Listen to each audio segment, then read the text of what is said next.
Live mula sa GMA Network Center, 20 taon nang nakatutok. 24 oras.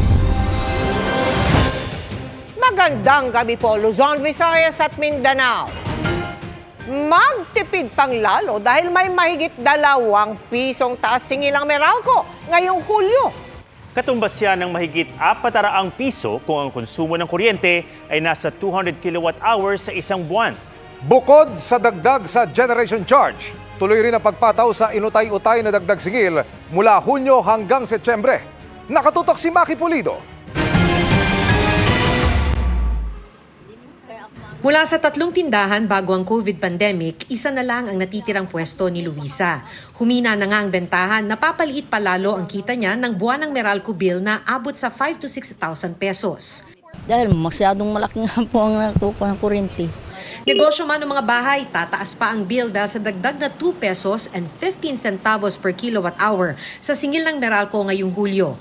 Pinakamalaking ambag sa pagtaas ang generation charge. Nakasabay din sa pagtaas ng transmission charge, buwis at iba pa. Dahil dyan, tumaas sa 11 pesos and 60 centavos per kilowatt hour ang kabuuang electricity rate ngayong Hulyo mula sa 9 pesos and 45 centavos noong Hunyo. Sabi ng Meralco, bumaba lang naman ang June billing dahil inutos ng Energy Regulatory Commission na gawing 4 na buwang installment ang dapat sana'y taas singil noong Hunyo. Kaya para sa July billing, bukod sa tumaas na ang generation charge, babayaran din ang deferred payment na 77 centavos per kilowatt hour na ikakarga sa electric bill kada buwan mula Hunyo hanggang Setyembre.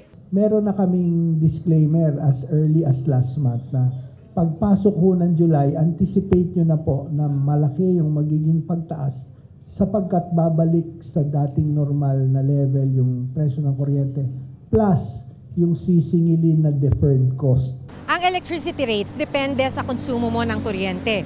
Kung higit sa 200 kilowatt hour ang konsumo mo kada buwan, mas mataas din ang singil. Dagdag na 430 pesos na babayaran sa electric bill ang mga kumukonsumo ng 200 kilowatt-hour kada buwan. Mahigit 800 pesos kung 400 kilowatt-hour ang konsumo at mahigit 1,000 piso kung 500 kilowatt-hour kada buwan. Susubukan pa raw kumapit ni Luisa. Tsaka po kahit mahina at ganun ay tuloy-tuloy kaysa naman mapatigil.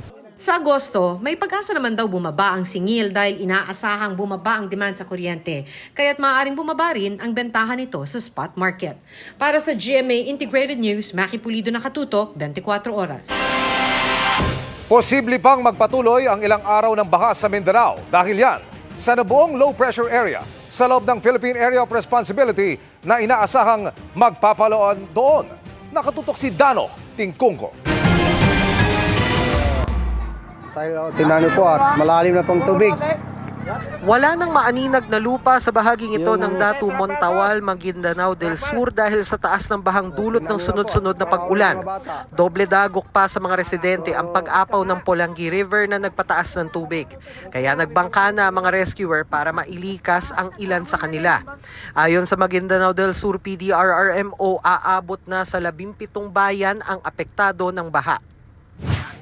Hindi nalalayo dyan ang sitwasyon sa Pikit, Cotabato. Bangka na rin ang gamit ng otoridad sa pagpapalikas sa mga residente. Kuhang bata. Gaya ng pamilyang ito na bitbit ang kanilang anak sa rubber boat. Tinatayang mahigit 13,000 residente na ang apektado ng pagbaha roon. Sa Socsargen, 3 lalawigan na ang apektado ng baha. 3 probinsya na po yung affected po natin. Sarangani Province, Susan, Kudarat Province, and the Province of Cotabato with a total of 105 barangays po and a total of 31,458 families na po yung apektado or a total of 104,402 individuals. Sa Maguindanao del Norte, natagpuan na ang bangkay ng ika-4 na batang tinangay umano ng baha sa bayan ng Matanog. Nauna nang natagpuan ng 13 iba pa. Dahilan kaya itinigil na ng mga otoridad ang search, rescue, and retrieval operation sa buong probinsya. Base sa report namin, subject for validation pa rin po, sir. Meron pong dineklarang 5 patay sa kabuuan ng region po, sir. Ito po ay naano po sila ng baha during ng flooding incident po ito. Tinangay rin ng baha ang 2 menor de edad sa Balabagan, Lanao del Sur na patuloy pa rin hinahanap ngayon. Ang kanilang ina hindi napigilan maging emosyonal habang umaasang makikitang muli ang mga anak. Sana po makita na po yung anak ko. Kahit bangkay sila, tatanggapin ko po sila. Kahit patay na ho, buhay sila. Nagpapasalamat ako dahil ito yung binigay ng Diyos sa akin. Abot hanggang dibdib naman ang baha sa Zamboanga City. Kaya ang Philippine Coast Guard gumamit na ng lubid at floatable material sa pagsagip ng nasa mahigit 700 residente sa lugar. Bagamat pahirapan, nakadadaan na rin ang ilang sasakyan sa bahaging ito ng bayan ng Maitum sa Sarangani. Sa kabila yan ang pagkasira ng tulay rito dahil sa landslide. Sa pinakahuling tala ng NDRRMC, isa ang kumpirmadong nasawi na mula sa Northern Mindanao. 2 napaulat na nasawi naman ang bineberipika pa. Ang pag-ulan sa Mindanao ay bunsod ng pag-iral ng habagat. Para sa GMA Integrated News, Dano Tingkung ko, nakatutok 24 oras. Sa gitna ng nakataas na arrest order, pinag-aaralan na umano ng Mayor Alice Guo na sumuko sa Senado.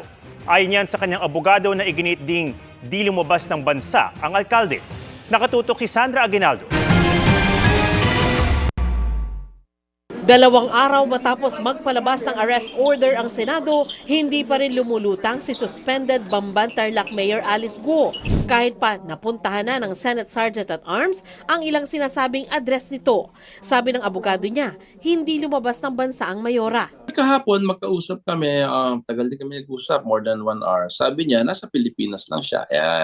Sa tagal ng usapan namin, siyempre naniniwala naman ako na nandito siya sa Pilipinas. Kasama sa pinag-iisipan ni Guo ang pagsuko sa Senado na maaari raw i-timing sa susunod na pagdinig sa July 29. She is contemplating kung kailan siya at paano siyang susurrender sa jurisdiction ng Senado. Kung atin mag-susurrender siya ngayon, matagal siya madidetain hanggang sa next hearing, which is I think July 29. Kung dadalo siya, siyempre, during the hearing na. Sabi ni Senadora Riza Ontiveros, chairman ng Committee on Women, Children, Family Relations and Gender Equality, dapat magpakita na kaagad si Guo lalo't ilang beses siyang hindi dumalo sa pagdinig. Tanging si Nancy Gamo na sinasabing accountant ni Guo ang naaresto ng Senado. Binatikos din ni Ontiveros si Guo sa pagpo-post nito sa Facebook kamakailan.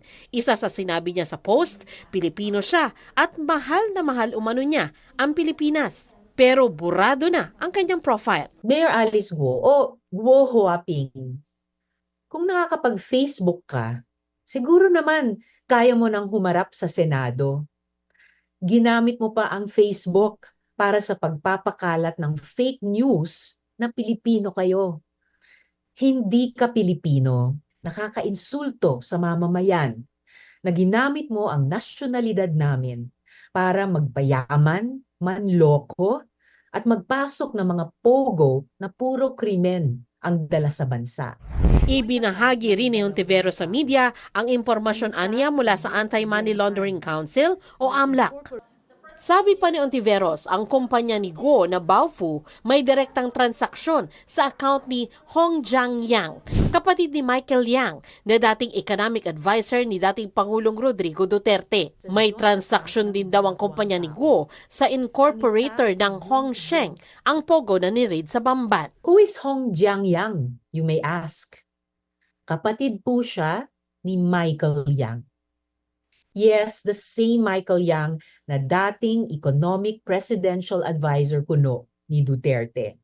In short, the money of Michael Yang's brother was used to fund Hong Sheng, the raided Bamban Pogo.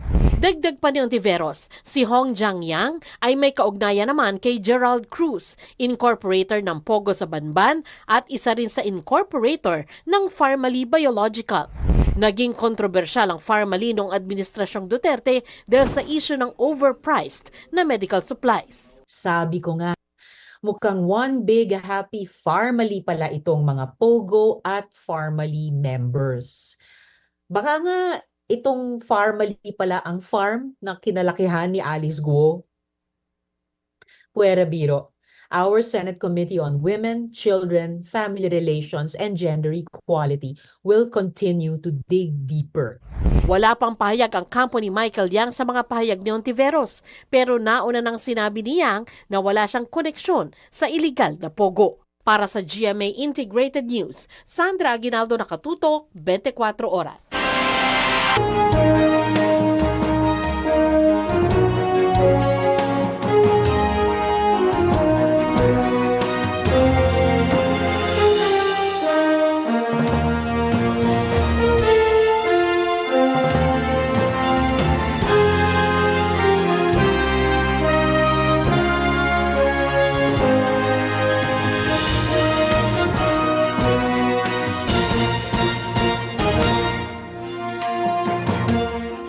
Sa ginawang walkthrough sa Kamara, ang nagpapatuloy na pagsasaayos sa ikatlong sona ng Pangulo. Isa sa mga inaayos, tumutulong kisame ng session hall ng Kamara. Nakatutok si Tina Panganiban Perez. 20 million pesos ang nakalaan para sa paghahanda para sa SONA ngayong taon. Ilang buwan na ring nagsasagawa ng repairs ang Kamara. Pero bakit isang linggo bago ang SONA? Tumutulo ang kisame ng session hall. Sir, yung kisame sa session hall tumutulo. Ready na, ready na. Sir, ready ba yun? Tumutulo. Ma-address lahat yan. Sa gitna ng paghahanda, ang pagtitiyak ng Secretary General ng Kamara at ng PNP, walang banta sa SONA. Everything all set. Wala na pong problems. Wala na Sir, problema. malayo man to, what happened to former President Donald Trump? Mag-iigting pa ba tayo ng security? Wala. Addition. Everything all set, all ready. We're almost at the final stage po ng ating preparation. Kung meron man pong adjustment, minor adjustment with respect sa ating paglatag po ng securities at on the part of the PNP, pagdating po sa preparation po ng SONA, handang-handa po ang inyong pangbansang pulisya, kasama po ang Armed Forces of the Philippines and Philippine Coast Guard. Kanina nagsagawa ng walkthrough ang Interagency Committee na naghahanda para sa SONA, mula sa pagdating ng Pangulo sa rear entrance hanggang sa pananatili niya sa holding room hanggang sa pagpasok at pag-alis niya ng session hall. Para sa GMA Integrated News, Tina Panganiban Perez, nakatutok, 24 oras. Kasama sa ilang class photo mula sa umano'y pinasukang paaralan ni Bamban Mayor Alice Guo ang isang batang kahawig ng alkalde. Ang sabi ng ibang nasa class photo, yun umano ang batang si Hua Ping, ang pangalan ng Chinese national na ayon sa NBI ay ang mayor. Nakatutok si Darlene Kai. Hindi sa farm kuha ang mga litratong ito at hindi rin si Teacher Rubilin ang mga guro. Pero makikita ang isang batang ayon sa mga kaklase ay tinatawag nilang Waping at may apelyidong Guo. Ito siya noong grade 1, grade 2 at grade 3. Ang mga class picture para sa mga taong 2000 hanggang 2003 sa Grace Christian High School sa Quezon City na ngayon Grace Christian College, tugma sa mga taon at paaralang ibinunyag ni Senator Sherwin Gatchalian sa nakaraang Senate hearing nang ilabas ang school records at alien certificate of registration na ginamit ni Guo sa pag-enroll. Nagpasa rin daw ang Guo na nag-aral sa Grace Christian ng birth certificate galing China. Dalawang kaklase ni Guo ang nakausap ko sa kondisyong itatago ang kanilang pagkakakilanlan para sa kanilang seguridad. Sabi ng isa, naalala niya ang kanyang seatmate matapos i-anunsyo sa Senado na Guo Waping ang umano'y pangalan ng alkalde.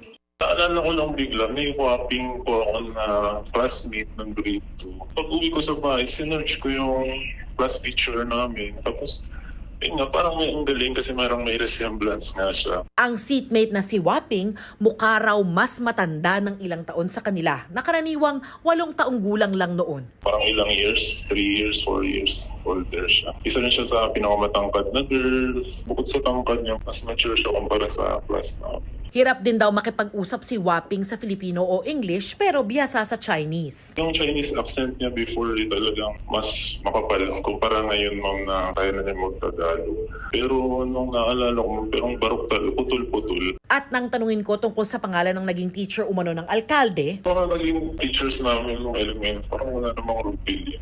Ang mga litrato, kinumpirma pa ng isa kong nakausap matapos makita ang nag-viral nilang class photo. Nagkataon na nag-scroll ako ng Facebook. Sabi ko, ba't parang familiar? Hinanap ko sa bahay yung class pictures ko ng grade 1, grade 2, grade 3 kasi naitago ko pa siya.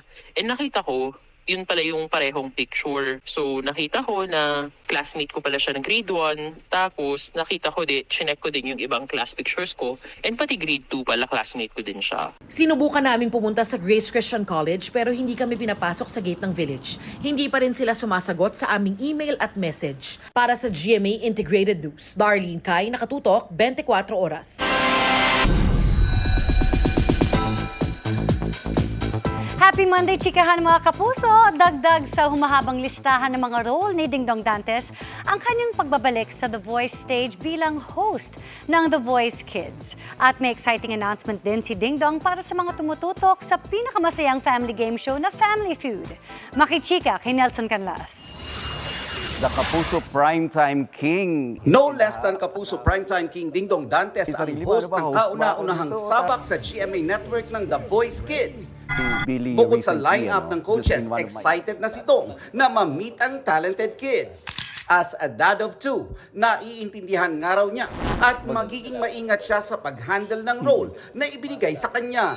Sa totoo lang, pinagdarasal ko na magampanan ko ng maayos yung role ko dito, di ba, bilang Daddy Dong ba or whatever, or host. O kasi siyempre, ayaw nating ma-disappoint sila eh. At the very least, gusto nating magkaroon sila ng kakaibang experience. It is my prayer that this will be a memorable experience, you know, to our contestants. Hindi lang sa The Voice Kids excited si Dong, mas tumitindi rin kasi ang premyo at guests ng top-rating Family Feud. Ang magsasalpukan po sa... Buena mano ngayong linggo ang tapatan ng premyadong aktres na sina Gladys Reyes at Maricel Soriano. Ang paboritong game show ng bayan, mamimigay ng 2 million. Yeah, 2 million every week. Every week, 2 million pesos. I have to reread it again. Every week, totoo to? Yes, that's right. So combined yan sa mga contestants, pati na rin sa mga manonood. Kasi syempre, yung Family Feud, hindi lang siya limited doon sa mga naglalaro. Kahit nanonood ka sa bahay, pwede kang manalo. At hindi lang doon sa oras mismo ng Family Feud. Dahil magmula hapon, yun yung exciting, parang all day, di ba? May chance kang manalo ng pera. At mag-enjoy. At mag-enjoy, definitely. Nelson Canlas, updated sa Showbiz Happenings. Nag-viral at umani ng iba't ibang komento mula sa netizens ang pagkakamali ng Department of Tourism sa isa sa kanilang advertisement na nakadisplay sa Ninoy Aquino International Airport. Batay kasi sa poster, tila nalipat sa Benguet ang sikat na tourist spot na Banawe Rice Terraces. Nakatutok si Nico Wahe. Tinaguri ang National Cultural Treasure ng Pilipinas at 8th Wonder of the World. Yan ang Banawe Rice Terraces na last time we checked nasa Ifugao Province. Pero bakit parang nalipat na raw? Sa billboard advertisement kasi ng Department of Tourism sa NAIA Terminal 4, pinagmamalaki ang hagdan-hagdang palayan ng Banawe na nasa Benguet umano. Ang post kaugnay niyan, viral at umani ng komento. Buti raw at lumipat para mas madaling mapuntahan. Sabi ng isa, kaya pala hirap siyang makita, nalipat na pala. O baka naman daw may Benguet branch. May di rin maiwasang maalala ang viral ding pagkakamali noon na sa Naga makikita ang Bulkang Mayon. Ayon sa nagpost ng larawan na si Stephen Acabado, ikinagulat niya ang ad dahil minsan na siyang nagsagawa ng pag-aaral kaugnay sa Banawe Rice Terraces bilang archaeologist. Noong una nakita na to ako dahil I work in Ifugao. Pero bigla ako nagulat nang nakita ko, bakit Benguet? Bit frustrating. UNESCO World Heritage Site. But hindi natin alam or hindi accurate yung location information. Sinend niya ito sa kasamang si Marlon Martin na nagkataong Chief Operating Officer ng Save the Ifugao Terraces Movement. Nagpropromote ng tourism. Baka may napunta na nga ng Benguet na maghahanap ng Banawe Rice Terraces, no? Kawawa naman yung turista. Hanggang ngayon pa naman, may mga hindi pa nakakaalam kung nasaan yung Banawe Rice Terraces. Si Marlon na rin daw ang nag-send ng larawan sa Regional Director ng Ifugao Tourism, dahilan para mai-report ito sa main office ng Tourism Department. Tuluyan nang tinanggal ang advertisement. Hindi naman na ngayon lang yun eh. Ang tagal na yun eh. I think 3 times kayo nyo. Every now and then magkakamali. Correct nila bago nila ilabas. Imagine, the Department of Tourism, hindi alam mo nung pinaglalagay sa accountability rin ng mga officials natin. Kahit pasabihin natin may contractor na gumawa niyan, di ba? Pero look out nila yon. Wala pang binibigay na pahayag ang Department of Tourism sa advertisement na bahagi ng Love the Philippines campaign. Kung matatandaan, ang AVP sa campaign na yan na ginamit sa launch, nabatikos dahil sa paggamit ng stock footage na kuha sa ibang bansa imbes na sa Pilipinas. Humingi noon ng paumanhin ng Department of Tourism. Para sa GMA Integrated News, Nico Wahe, nakatutok, 24 oras. Mga kapuso, makulimlim ba o di kaya'y umulan sa inyong lugar? Dahil po yan sa dalawang weather system na umiiral ngayon sa bansa. Una riyan ang nabuong low pressure area sa loob ng Philippine Area of Responsibility. As of 3 p.m. kanina, nasa 440 kilometers east ng Davao City ang LPA ayon sa Pag-asa. Yung trough nito ang nagdadala ng ulan sa Eastern Visayas, Caraga at Davao Region. Patuloy na umantabay sa updates dahil ayon sa Pag-asa, hindi inaalis ang posibilidad na maging bagyo ito. Ang southwest monsoon o habagat patuloy na umiiral at magpapaulan sa kanlurang bahagi ng Southern Luzon at Visayas. Doble ingat mga kapuso lalo na sa mga lugar na ilang araw nang inuulan o binabaha. Posible kasing lumambot na ang lupa na mauwi sa landslide. Base sa datos ng Metro Weather, halos buong Mindanao ang uulanin sa hapon.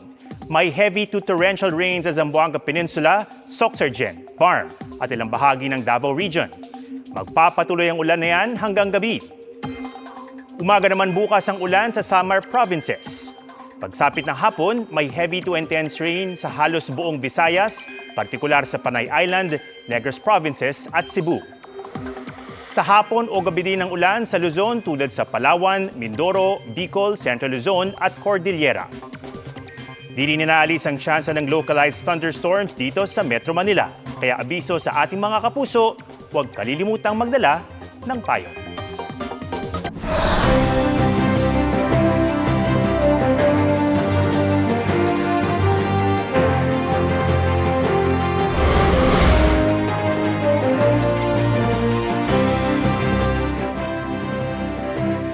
Apat pang taon sa pwesto, 5 malalaking hamon.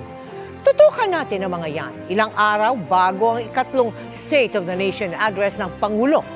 Unahin natin ang agawan sa teritoryo sa West Philippine Sea na 12 taon nang gumugulong at nakakaapekto sa ating mga mangingisda. Ang mga nagawa na ng gobyerno at pwede pang gawin sa special report ni Joseph Moro. Sa Masinloc, Zambales, sa dagat nakasalalay ang kabuhayan ng marami. Ayon sa mangingisdang si Mang Leonardo Quaresma, may panahon daw na sabay at malayang nakakapangisda ang iba't ibang lahi sa Scarborough Shoal o Bajo de Masinloc. Naging communal fishing ground yan ay malaya pang nakakapangisda kahit na anong lahi. Pero tila naiipit sila ngayon sa nag-uumpugang bato. Pebrero nung isang taon, ibinulgar ng Philippine Coast Guard ang nangyaring panglilaser ng China Coast Guard sa BRP Malapascua. Tanong ng Coast Guard, can we share photos and videos of this to the media? And sabi ni Secretary, of course, the public deserves to know. Kung noong dati matipid sa paglalabas ng impormasyon ng gobyerno sa mga nangyayari sa West Philippine Sea, nagbago ito nang ipatupad ng Administrasyong Marcos ang tinawag nilang Transparency Initiative, kung saan ipinapakita ng Pilipinas sa mundo ang nangyayari tuwing may rotation and resupply mission o RORE mission doon. Bintay na sila, ano ba sir? Pinasok kayo sa loob? Halos kasabay ito ng tila mas bukas na foreign policy ng Marcos administration. In terms of our foreign policy, it's really been a 180% change. I do not intend to yield. Filipinos do not yield. Ang dahilan ng mga pahayag na yan ng Pangulo ang mga panghaharas ng China. na umabot na sa puntong may mga nasaktan. We are not in the business to instigate wars. We refuse to play by the rules that force us to choose sides in a great power competition. We remember that on June the 17th, we made a conscious and deliberate choice to remain in the path of peace. Sa nangyaring bilateral consultation mechanism meeting sa pagitan ng China at Pilipinas, nangako ang dalawang bansa na magdi-de-escalate o pahupain ang tensyon. Pero walang natitinag sa posisyon. Atin to, sabi ng Pilipinas tungkol sa West Philippine Sea, amin yan, sabi ng China. Wala nang urungan to. Pero para sa National Security Analyst na si Justin Bakisal, kulang ang Transparency Initiative. Nakikita ng China dati na kahit na malakas ang transparency effort ng Pilipinas, actually on the ground, panalo pa rin yung China kasi takot ang Pilipino at Amerikano na magsimula ng gulo. Dapat sabayan daw ito ng pagsasamoderno ng Armed Forces of the Philippines sa ilalim halimbawa ng Mutual Defense Treaty. Pagpapalakas din ng alyansa sa ibang bansa na may mga interes din sa mas malawak na South China Sea na pangunahing sea lane sa mundo. Dapat din daw ay ituloy-tuloy ang pagtatayo ng mga military at civilian facilities sa Kalayaan Island Chain. Ang mahirap lang kasi ngayon, masyadong madaling ma-intimidate yung Pilipinas na pag tinakot tayo ng China, hindi natin agad gagawin ito. The transparency policy is just one strategy or tactic if seen through the lens of international support and domestic support has been tremendously effective. There was this announcement from the AFP na napakaraming gustong sumama, maging sundalo. It's because of that, nagkaroon ng patriotism. Para kay dating Solicitor General Francis Hardelesa, may alas pa si Pangulong Bongbong Marcos. The challenge for the President is to come to a decision on whether to file a case. Aminado naman ang Pangulo, We have to do more than just that. nagpadala na kami ng email kay Chinese Ambassador Wang Xilian para kunin ang panig ng China, pero sabi sa amin ng embahada ay puno raw ang schedule nito sa susunod na isang buwan. Pero dati nang sabi ng China, both sides agree to handle maritime disputes through friendly consultations and communications. I think this is the spirit not only of the BCM but also the two presidents. Kung may direktang epekto man ang sigalot, ito ay sa mga mangingisda. Sa West Philippine Sea, makikita ang Baho de Masinloc o Scarborough Shoal. Marami sa mga taga rito sa Masinloc, Zambales ang nangingisda doon. Naman ng West Philippine Sea ang mga metriko toneladang mga isda bukod pa sa mga potensyal na oil at gas reserves, mga biyaya ng dagat para sa mga henerasyon ng mga Pilipino. Pero simula daw noong taong 2012 na magkaroon ng standoff sa pagitan ng China at Pilipinas sa Baho de Masinloc, humigpit na nang humigpit ang kontrol ng China sa lugar na nagbanta ng aarestuhin ng trespasser sa kanilaan nilang katubigan. Maraming nawalan ng hanap buhay. Pinarningan na rin sila ng local government na wag munang tumuloy na mangisda doon. Dahil sa malawak naman ang West Philippine Sea, mangisda na lang muna sa ibang lugar at wag naman nang magpilit na pumasok sa Baho de Masinloc. Mahirap, walang pambigas. Mahirap naman kasi pumunta doon, nakakatakot. Yung mga ano nga natin, nabubuli na tayo pa maliliit na mangingisda. Gusto ni namang Leonardo masamahan sila ng Philippine Coast Guard at Navy sa kanilang pangingisda dahil malinaw sa kanila ang isang bagay. Hindi nila pag-aari ang ating karagatan. Para ito sa henerasyon ng Pilipino ngayon at sa mga susunod pa. Para sa GMA Integrated News, Joseph Morong, nakatutok 24 oras. Matapos isyuhan ng Senado ng arrest warrant, wala pa ring Mayor Alice Guo sa munisipyo ng Bamban, Tarlac at sa farm kung saan naman siya nakatira ng puntahan ng GMA Regional TV. Nakatutok live si Joanne Ponsoy.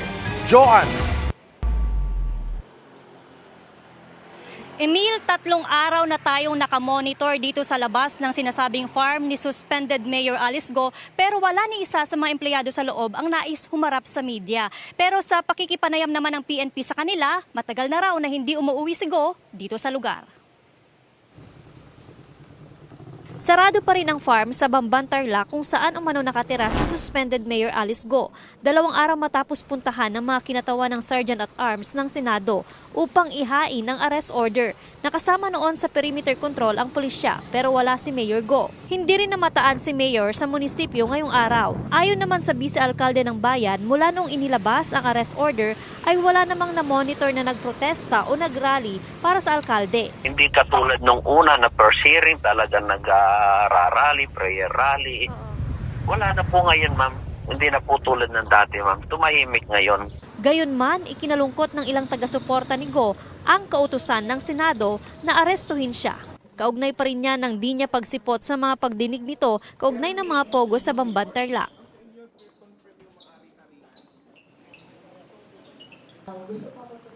Mahigit 1 buwan na rin nakaupo ang acting mayor at acting vice mayor sa munisipyo ng Bamban. Nakahanda naman daw ang PNP na magbigay ng seguridad sakaling iserve muli ang arrest warrant. Emil? Maraming salamat, Joan Ponsoy ng GMA Regional TV. Iligal umano ang pagkakaaresto sa isa sa mga kapwa-akusado ni Pastor Apollo Kibuloy.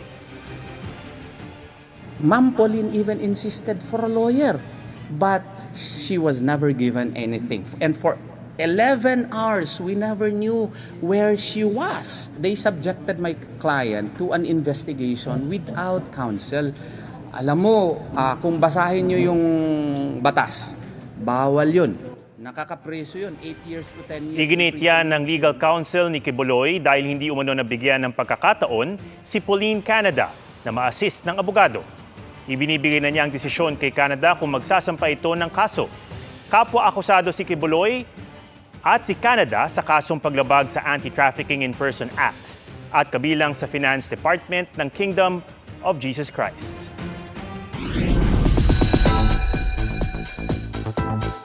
Bigating plot twist ang hatid ng dadagdag sa Bangayan sa Asawa ng Asawa Ko, ang GMA Prime drama na most viewed online with more than 1 billion views. Yan ang special role ni Kylie Padilla na nagsalita na rin tungkol sa kanyang love life. May makakadate kaya siya sa GMA Gala 2024? Makichika kay Lars Santiago. Sumungaway! I'll give you what you want! Yan! Oh my God! Away! Sa gitna ng di matapos-tapos na bangayan ni na Christy at Shaira sa hit GMA Prime series na Asawa ng Asawa Ko. Ilang araw ng usap-usapan sa social media ang jewel ng prime time. Bago ka paglaruan ni Leon, naging akin siya. Nadadagdag sa tumitinding eksena sa series. Siya ay walang iba kundi si Kylie Padilla. She's Hannah Rodriguez. And magka-rebelde din, I guess. So, sumama siya kay Leon.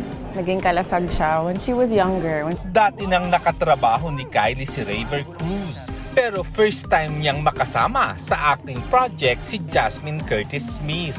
Mini-reunion naman ito ni Kylie at Joem Bascon na nakasama niya ng sandali sa Black Rider. Sobrang giving nila eh.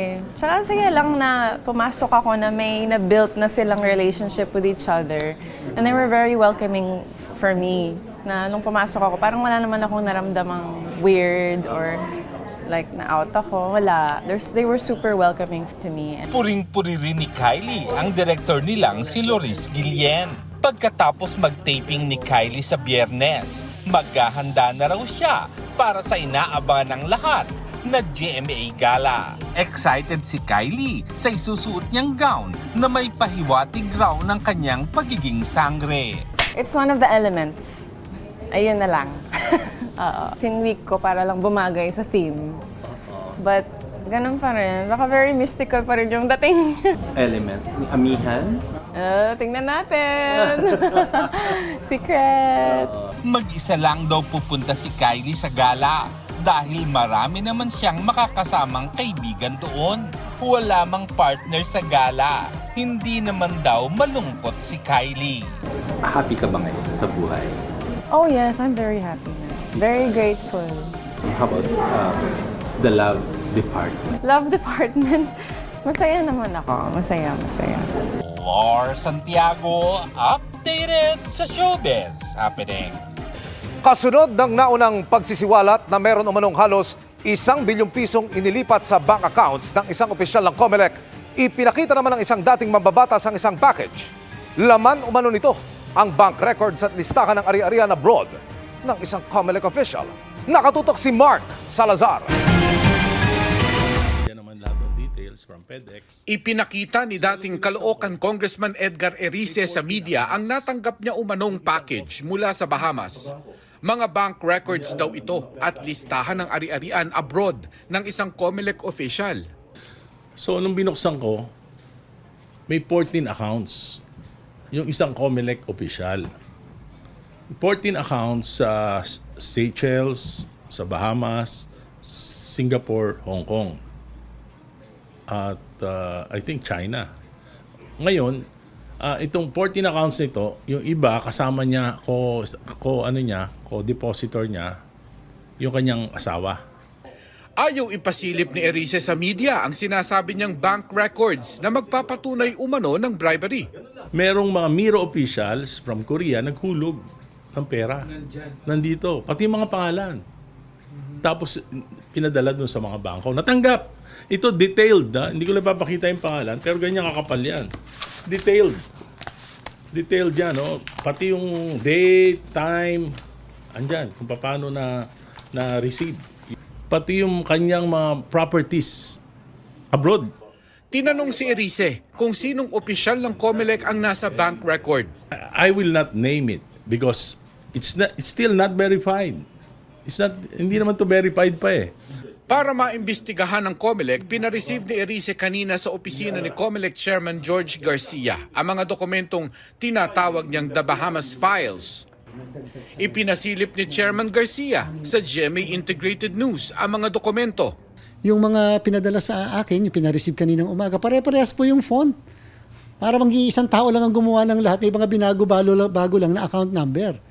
So yung account numbers lang ang pinagbago-bago, pero pare-parehas po yung font. Hindi nga wala nga logo ng bangko, ni wala nga pirma ng kung sino man na nag-issue. Parang lumalabas 14. Yun ay 14 doon sa 49. Pero this time nagsama ng 6 na local accounts. Doon sa una kasing may kopya ko na meron ako, at the same time doon sa binabasa sa presscon, wala kasing local accounts.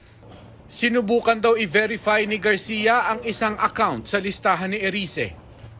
Sinubukan muna natin ang isa, Land Bank of the Philippines.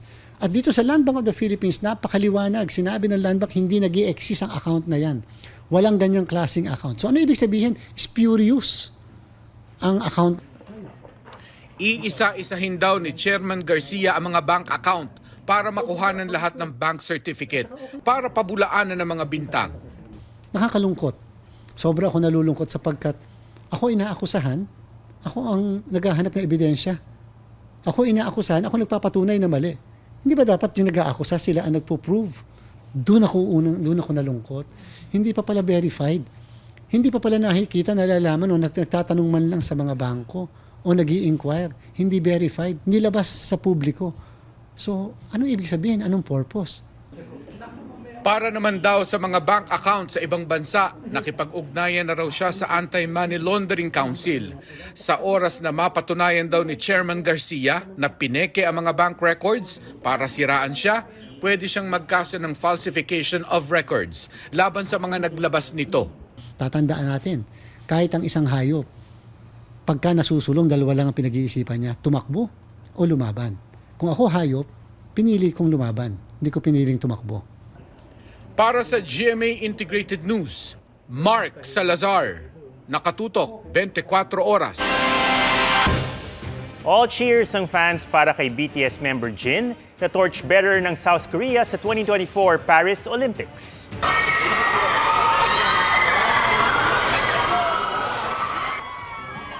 Sa pagsalubong ng fans, bitbit din nila ang flag ng South Korea at poster ni Jin. Panayang kaway naman ng superstar na di mawala ang ngiti sa fans. Ang historic appearance na ito ni Jean nangyari isang buwan matapos ang mandatory military service. Ang torch relay at pagsisindi ng Olympic flame ay hudyat ang pagsisimula ng 2024 Olympics ngayong July 26.